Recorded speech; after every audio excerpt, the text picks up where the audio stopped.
And we're back to learning Inkscape in a year, day 36. Let us go back to creating rounded corners. In the last video, I've shown you that you can use the polygon tool, 3 corners.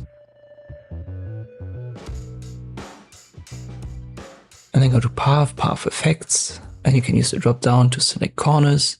And here, via radius, you can set the roundness. But that doesn't just work on triangles. Let me make that 5 corners, so we have a pentagon. It's selected. Once again, under Path Effects, I use the drop down, corners, and then a radius.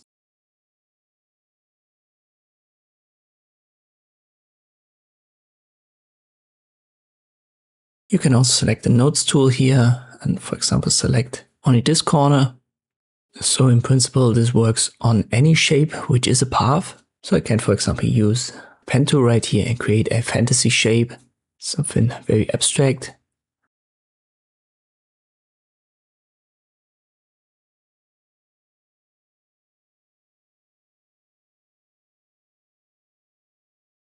And here I activate the nodes tool, and then I can adjust the roundness just like that.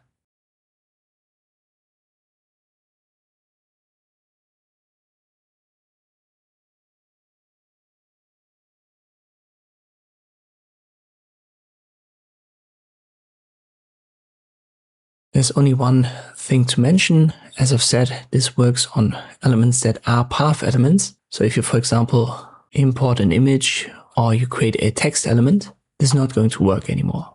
So let me create a text.